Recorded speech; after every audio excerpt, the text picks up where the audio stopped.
Aujourd'hui, c'est le dimanche de Pâques 2021. Le monde et l'Europe en particulier, puisque là on est en Europe, est encore et une fois de plus sous le coup de confinement, après relâchement, après reconfinement, et nous vivons une époque bien particulière. Si je fais cette vidéo, c'est parce que je crois que Pâques a quelque chose à nous apporter, à tous.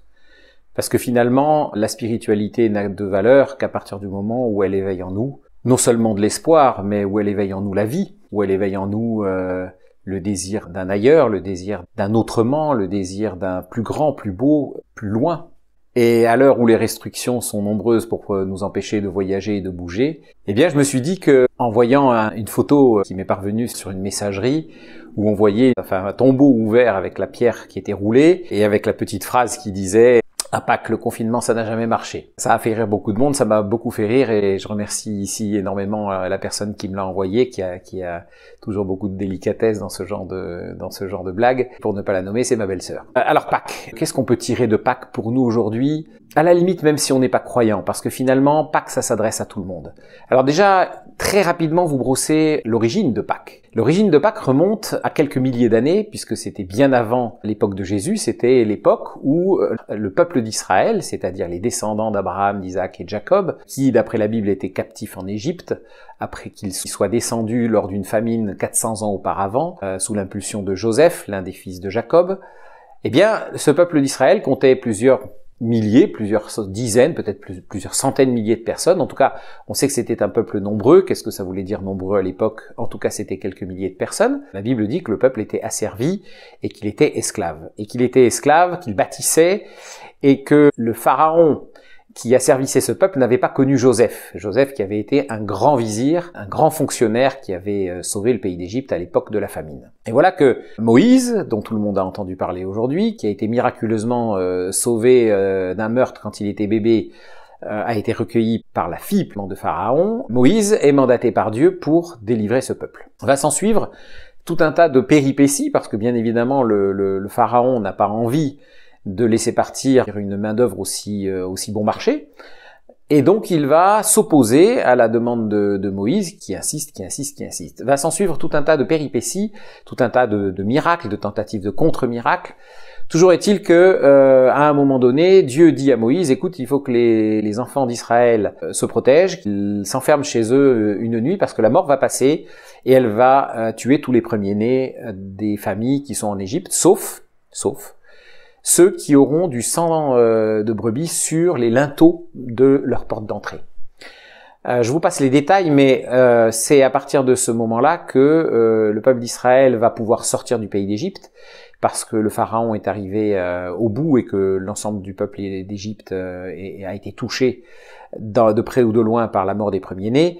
Et donc le peuple d'Israël va pouvoir partir, va pouvoir sortir et va pouvoir ensuite vivre sa vie. Cette délivrance, elle s'est faite avec des rites, avec un agneau qui a été sacrifié pour chaque famille, qui a été mangé, avec des herbes amères, avec de l'hysope, etc., qui ont toute une signification. Mais c'est Pessah. En hébreu, la Pâque, c'est Pessah. Et donc, quand on arrive à l'époque de Jésus, donc il y a 2000 ans de ça environ, eh bien, la passion, ce qu'on appelle la passion, c'est-à-dire la souffrance de Jésus, son procès, sa mort et sa résurrection, interviennent à l'époque de la fête de Pâques, où l'ensemble du peuple d'Israël montait à Jérusalem, parce qu'il y avait un temple où se réunissait pour les grandes fêtes tout le peuple. Et donc, c'est pendant cette période-là que a lieu le jugement, le meurtre, la crucifixion de Jésus et sa résurrection. Bien évidemment, on se rend compte que à l'époque, donc la Pâque, la délivrance du peuple d'Israël était une préfiguration de la délivrance qu'opère Jésus pour ceux qui croient quand il délivre de la mort. Et la résurrection de Jésus est bien évidemment une résurrection des morts et une victoire sur la mort.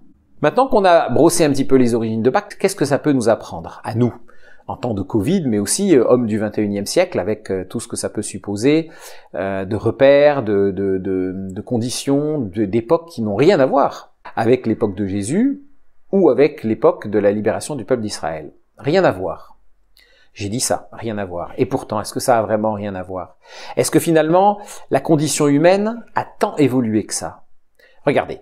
Il y a environ un an, un peu plus d'un an maintenant, ni vous ni moi ne pouvions présager que nos libertés aient pu être aussi restreintes. L'industrie des vacances, l'industrie de l'aviation, l'industrie des voyages, l'industrie de l'hôtellerie était relativement florissante dans les pays qui s'étaient organisés pour.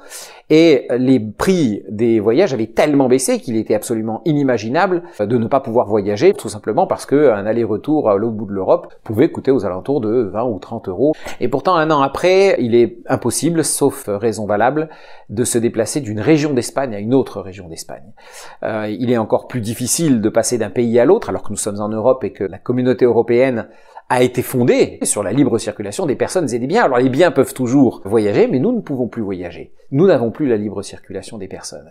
Par suite, l'économie s'effondre, l'emploi disparaît, certaines sociétés tirent leur épingle du jeu, toutes celles qui sont productrices de biens de consommation, d'aliments, mais aussi toutes celles qui sont sur le web, tout le e-commerce, et puis ce qu'on appelle les GAFAM, Google, Apple, Facebook, Amazon, qui tirent parti de tous les échanges en ligne qui ont augmenté. Et on se trouve confronté finalement à une espèce d'emprisonnement, à une contrainte, et à une mort pour certains, puisque le taux des suicides a littéralement augmenté, il y a du désespoir, il y a des meurtres conjugaux, il y a de la maltraitance, il y a de la violence qui a explosé, et la réalité fait que le mal-être des gens qui pouvaient éventuellement s'exprimer ailleurs, aujourd'hui c'est souvent dire ça se passe à la maison, et ça se passe vraiment, vraiment pas bien. La Pâque, c'est l'époque de la résurrection.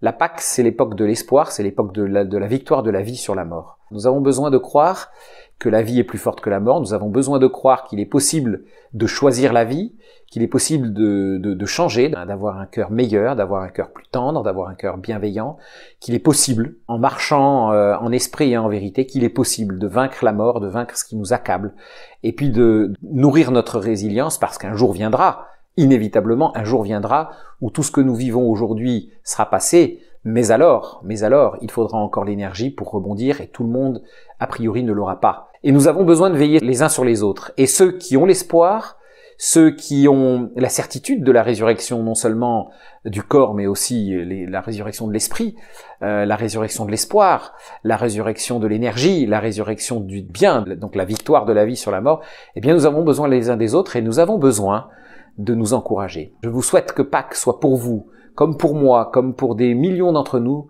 soit pour vous un moment d'espoir et un regain d'énergie, et de nous permettre de fixer les yeux ailleurs que sur notre malheur, ailleurs que sur nos restrictions, ailleurs que sur notre tristesse, ailleurs que sur notre désespoir. Et nous avons besoin de fixer les yeux sur celui qui est capable parce qu'il a vaincu la mort, de nous redonner l'espoir. Je vous souhaite de bonnes Pâques, et je vous souhaite beaucoup de résilience, je vous souhaite la paix, je vous souhaite le bonheur malgré les conditions. Je vous souhaite des relations les plus paisibles possibles, les plus tendres et les plus bienveillantes possibles.